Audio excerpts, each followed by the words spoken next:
vamos a ir al proceso de pintura del epóxico, que es lo que les había prometido hace un momento que les iba a explicar. Aquí tenemos nosotros una vista en corte de nuestro proceso industrial de pintura, ¿ok? Aquí, antes de entrar al horno, estamos ante un proceso de limpieza. Cuando nosotros pintamos a mano, limpieza. Cuando nosotros pintamos a mano la barra, generalmente no le hacemos una limpieza concienzuda a nuestros perfiles metálicos. Sin embargo, acá en este proceso industrial, la limpieza es casi perfecta. Y una vez que la barra está completamente limpia, entra a los hornos. Estos hornos van a calentar nuestra barra más o menos a 235 grados centígrados. Y una vez que la barra ha calentado a esa temperatura, se pasa a la cámara de pintado, donde se aplica esta pintura epoxi en polvo. Y mediante un proceso electrostático se adhieren estas partículas de polvo a las barras de acero caliente. Y una vez que han pasado por este proceso, se procede a curar la barra una vez que ya sale de los hornos, ¿no? Entonces se va a una sala de curado. Y una vez que ha pasado por la sala de curado, esta barra se somete a una inspección de calidad, ¿no? A un control de calidad. Por tanto, mucho difiere de una pintura de brocha, ¿no? Que podríamos pensar que podría servir. Incluso con todos estos controles de calidad, se está viendo, como les digo, en los estudios de Quebec, Canadá, que no está dando buenos resultados.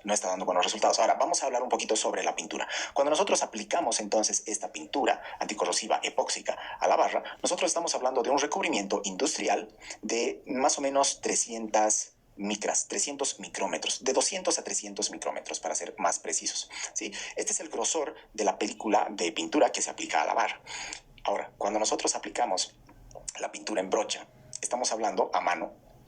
Y obviamente no pintura anticorrosiva, sino no pintura epóxica, perdón. Cuando nosotros aplicamos una pintura anticorrosiva a mano, estamos hablando de lograr una capa por mano de más o menos 35 a 40 micrómetros. Si nosotros aplicamos 3 manos, que muy poca gente lo hace, la mayoría de nosotros aplicamos la primera mano y una vez que está seca la pintura, nosotros revisamos el perfil metálico y vemos dónde más o menos falta pintar y bueno, le aplicamos una segunda mano y muchas veces en la segunda mano no sabemos si ya le hemos pasado pintura o es parte de la pintura de la anterior mano.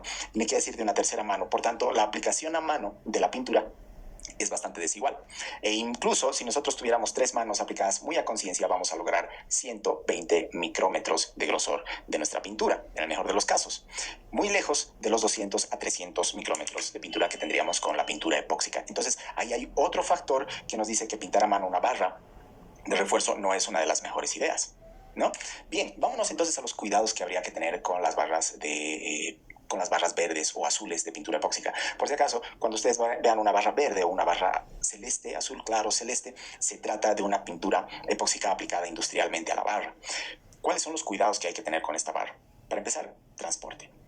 Cuando nosotros transportamos esta barra tenemos que tener los cuidados de apoyarla sobre listones de madera que no nos vayan a dañar obviamente la pintura. Esto es de bastante lógica. En general, todos los cuidados que se tengan que tener con la barra son de sentido común, pero hay que repetirlos porque obviamente al tratarse de material de construcción y de ser un material pesado, los obreros están acostumbrados a arrojar y a botar el material. Entonces hay que ir recalcando estas precauciones. Por otro lado, no amarrar en el transporte, en el camión, no amarrar estas barras con cadenas, por ejemplo, ¿no? Que es una costumbre del transporte de grandes cantidades de acero de construcción. Por otro lado, no vale arrastrar o golpear estas barras, porque obviamente el epóxico puede dañarse. Ya en obra, los cuidados son similares. Entonces, en el transporte tenemos todas esas y en obra también no podemos golpear las barras, no las podemos arrastrar. El doblado tiene que ser con mandriles recubiertos que obviamente no nos generen daños en la barra. Luego tenemos que amarrar las barras con algún alambre especial o incluso con esos cintillos de plástico que en algunas fotos de Facebook se ven. Por otro lado, los apoyos, los separadores del encofrado tienen que ser de plástico o algún agente no agresivo. Incluso si se utilizan las galletas de mortero, que nosotros estamos acostumbrados a utilizar de separadores, es bueno que estén pintados con la misma pintura epóxica para no generar este daño o esta fricción agresiva hacia las barras. Y finalmente, en el vibrado. Ustedes saben que la manguera de vibrado y el botellón vibran a altas velocidades y de una forma muy agresiva. De hecho, les invito a ustedes a agarrar el botellón de la manguera de vibrado cuando esté prendida. Se van a dar cuenta de que es altamente agresiva. Entonces, ve imágenes donde incluso el botellón se lo reviste, de una goma que haga que el golpe hacia el acero, una vez que se está vibrando el hormigón, no sea tan agresivo. Y finalmente, antes del vaciado, siempre van a haber ciertas muesquitas aquí, ciertos daños en el acero, especialmente en las partes rugosas, en los sobresaltos. Se va a pelar el epóxico, por muy duro que sea, se va a pelar. Y en esos sectores nosotros tenemos que pintar ahí a mano con pintura epóxica que nos van a proporcionar en el mismo lugar de la venta de nuestros aceros. Entonces, esas latitas van a venir en dos componentes. Uno que va a ser la resina y otro que va a ser el catalizador. ¿Sí? Entonces tenemos que mezclar esos dos componentes y empezar a pintar nuestra barra en todos los lugares donde veamos estas imperfecciones. A pesar de todos estos cuidados, como les decía, en este estudio de Quebec no se están logrando los mejores resultados. Basta una pequeña muesca y el ataque empieza por ese sector y el fallo del elemento estructural puede ser inminente, ¿no? Entonces, si esta no es la mejor idea, con pintura epóxica tan resistente, de hecho con pintura anticorrosiva de las que nosotros encontramos en la ferretería, el pintado va a ser, no va a tener ningún propósito, ¿no? O sea, estamos incluso ante un caso donde probablemente la adherencia entre concreto y acero no sea para nada buena. No hay ensayos al respecto que nos digan que pintar con anticorrosiva natural las barras de acero sea una buena idea. No hay ensayos. Por tanto, no lo hagan. Ahora, ha surgido la idea de pintar las barras y una vez que vayamos a colocar el concreto, despintarlas con cepillo de acero.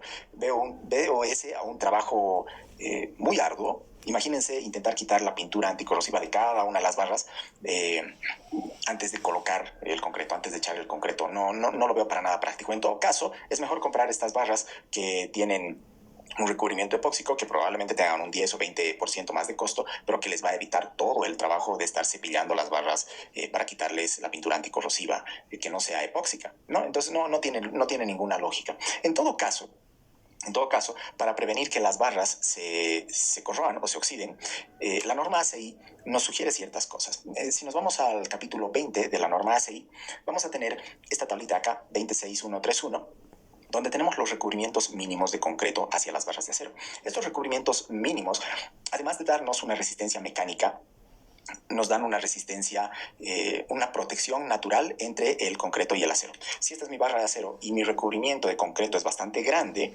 entonces los agentes agresivos van a tardar mucho más en llegar al acero, porque además el hormigón que recubre el acero es altamente alcalino, tiene una alcalinidad con un pH entre 12 y 13.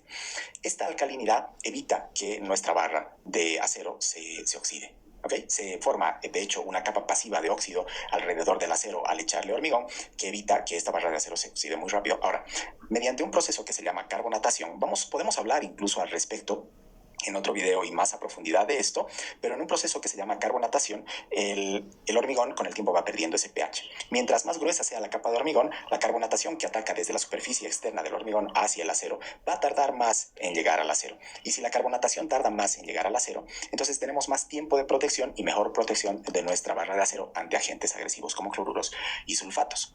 Entonces es muy importante que ustedes respeten estos recubrimientos. Por ejemplo, tenemos el recubrimiento de las zapatas que es de 75 milímetros y en general cualquier pieza de concreto que esté en contacto permanente con el suelo tiene que tener este recubrimiento.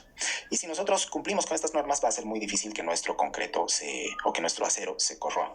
El problema es que generalmente estamos acostumbrados a recubrimientos mucho menores que los que nos pide la norma. Es más, si nosotros nos vamos al capítulo 19 de la norma, que también lo podemos hablar en extenso en otro video, nosotros tenemos categorías de exposición, categorías de agentes agresivos que pueden dañar nuestro concreto, congelamiento, sulfatos, contacto con el agua y en general cloruros, ¿no? Por tanto, todas estas categorías de agentes agresivos requieren un tipo de hormigón distinto y ese tipo de hormigón distinto está en la tabla 19321. Nosotros tenemos que cuidar las relaciones agua-cemento, cuidar la resistencia característica del hormigón y en general utilizar cierto tipo de cemento para evitar que estos agentes agresivos dañen nuestra estructura. Pero como les digo, esto lo podemos hablar en un siguiente video. Por el momento, les recomiendo que no pinten sus barras con pintura anticorrosiva de las ferreterías, la pintura anticorrosiva que no sea epóxica. Y de hecho, tampoco van a pintar sus barras con pintura anticorrosiva epóxica, habiendo un proceso industrial controlado con controles de calidad para que ustedes tengan un revestimiento uniforme y además bien aplicado con buena adherencia y sobre una barra limpia. ¿sí? Y solamente ustedes tengan que dedicarse a pintar los desperfectos que se generen producto de magulladuras, de golpes en obra.